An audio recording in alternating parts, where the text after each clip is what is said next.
MA उत्तरार्ध के प्रिय बच्चों, आज हम महाकवि श्री हर्ष के विषय में काव्य जगत में प्रसिद्ध प्रशस्तियों के विषय में चर्चा करेंगे। श्री हर्ष, जैसा कि आपको विदित है, बृहत्त्रयी के महान लेखक हैं। बृहत्त्रयी में 3 महाकवियों की गणना होती है। महाकवि माघ, श्री हर्ष और श्री भारवी। इन 3 कवियों में जो कि बृहत्त्रयी के लेखक हैं, बृहत्त्रयी में काव्यों की बात करें तो किरातार्जुनीयम, शिशुपाल वधम एवं नैषधीय चरितम, इन 3 महाकाव्यों की गणना होती है। तो आज हम नैषधीय चरितम के महान लेखक श्री हर्ष के विषय में काव्य संसार में जो प्रशस्तियां विख्यात हैं उनको लेकर के आपके समक्ष उपस्थित हुए हैं। आशा है आप इसको सुनकर हृदयंगम करेंगे और इसके विषय में अन्य कोई जानकारियां प्राप्त करनी हो तो आप मुझे व्यक्तिगत तौर पर फ़ोन करके पूछ सकते हैं। प्रिय बच्चों, भारतीय विद्वानों ने महाकवि श्री हर्ष की प्रशंसा मुक्त कंठ से की है। इन सम्मतियों के आधार पर ही संस्कृत साहित्य में श्री हर्ष का स्थान निर्धारित किया जा सकता है। कुछ समालोचक श्री हर्ष की कविता को भारवी और माघ की कविता से बढ़कर के मानते हैं। उनका कथन है, तावद्भा भारवेर भाति यावन माघस्य नोदयः उदिते नैषधे काव्ये क्व माघ क्वच भारवी।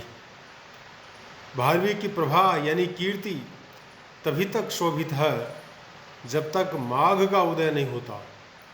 नैषध महाकाव्य के उदय होने पर भारवी तथा माघ की कविता फीकी पड़ जाती है, क्योंकि नैषध में भाषा, भाव, शब्द, अर्थ सभी चमत्कारपूर्ण है।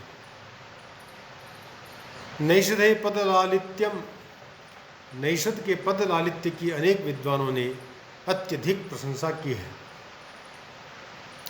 नैषधम विद्वदौषधम, श्री हर्ष के विषय में यह कथन भी काव्य जगत में बहुत प्रसिद्ध है। नैषध महाकाव्य विद्वानों का औषध है।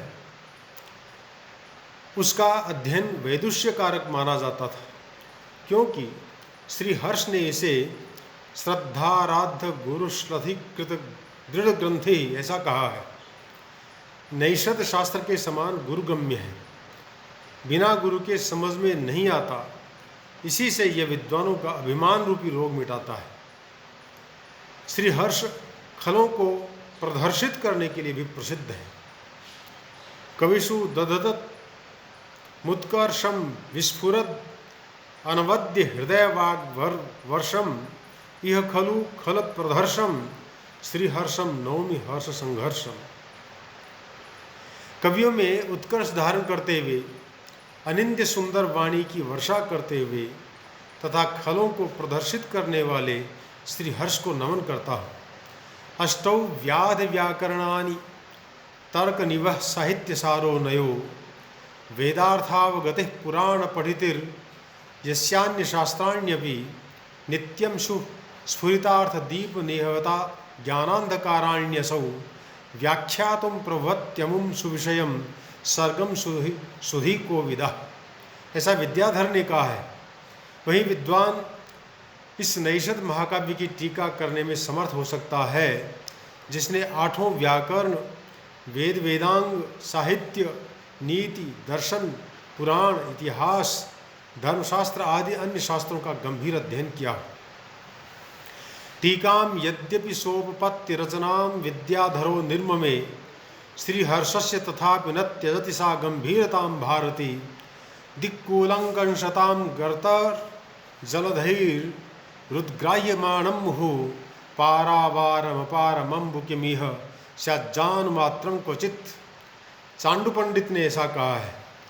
यद्यपि विद्याधर ने उपपत्ति सहित टीका की, तथापि श्रीहर्ष की वह भारती यानी वाणी गंभीरता का परित्याग नहीं करती।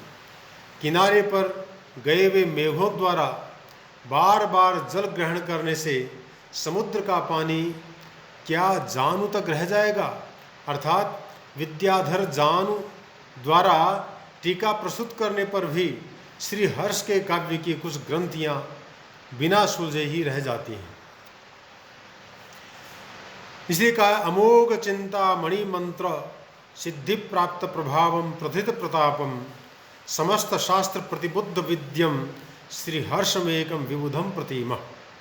अद्वितीय विद्वान श्रीहर्ष को प्रणाम करते हैं, जिन्होंने अमोघ चिंतामणि मंत्र की सिद्धि से प्रभाव प्राप्त किया है, जिनका प्रताप सर्वत्र फैला हुआ है तथा जो संपूर्ण शास्त्रों में पारंगत है।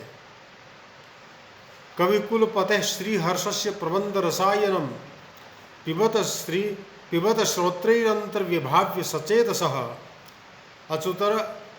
अचतुर पर ग्रंथावध्य प्रकोपमुपेयुषः प्रकृति विषमाश्चित्ता चेतो रोगान वेत तदोपहतुम। कविकुल शिरोमणि श्री हर्ष के प्रबंध रूपी अमृत का सहृदय अपने अंतरात्मा में विवेचन करके कानों से पान करे, अचतुर निंदनीय ग्रंथों से प्रकोप को प्राप्त हुए प्रकृति से विषम चित्त के रोगों को दूर करें। फिर कहा है, वरदराज ने प्रत्यक्ष लक्षण विचक्षण वाद वृंद दुर्दंति दंत दलनानि विलास मात्रम येषाम जयंति त इमे जगति प्रतीतः श्री हर्ष सिंह नर रूप कर प्रहारा। प्रत्यक्ष लक्षण में चतुर, शास्त्रार्थ में प्रतिवादी, समूह रूपी दुर्दांत हाथियों को दलन करने वाले श्री हर्ष रूपी नृसिंह के ये कर प्रहार संसार में प्रसिद्ध है। अर्थात श्री हर्ष अपने प्रतिवादियों को शास्त्रार्थ में परास्त करने के लिए प्रसिद्ध है। यह साहित्य रसामृताब्धि लहरी जालेषु खेला चलऊ यश्चात्यर्थ गभीर तर्क जलधेर माथेश मंथाचलः मीमांसा युग सिंधुतारण विधौ य कर्णधारः परः केशामेश मनो विनोदयति न श्रीहर्ष नामा कवि। अर्थात जो साहित्य रस रूपी अमृत समूह के लहर समुद्र में खेलाचल है, जो अत्यंत गंभीर तर्क रूपी समुद्र में मंदराचल है, तथा जो पूर्व उत्तर मीमांसा रूपी सागर पार करने में कर्णधार है, वह श्रीहर्ष नाम का कवि किसका मनोविनोद नहीं करता? अर्थात सबका मनोविनोद करता है। स ब्रह्मा चतुराननः स भगवानीशोऽपि पंचाननः स स्कंधषडाननः स फणिनामीशः सहस्राननः यत्पद्यार्थ विशेष वर्णना विधौ नेशः वयं तत्र के यद्व्याख्याय तथापि किंचित दखिलम तच्चापलम केवलम। चतुर्मुख ब्रह्मा, पंचानन भगवान शंकर, षण्मुख स्वामी कार्तिकेय तथा सहस्रमुख वाले शेषनाग भी जिस श्री हर्ष के पद्य के अर्थ विशेष वर्णन में समर्थ नहीं, ऐसे वहाँ हम लोग क्या हैं? तो भी जो कुछ व्याख्या की गई वह केवल चपलता मात्र है। अन्य ही कविभिः रक्षुणाम पदारब्धाम सुपद्धतिम समादाय कविश्रेय श्रीमान हर्ष प्रतिष्ठिते। अर्थात दूसरे कवियों के अक्षुण्ण पदारब्ध सुपद्धति को लेकर श्रेष्ठ कवि श्रीमान हर्ष प्रतिष्ठा प्राप्त करते हैं।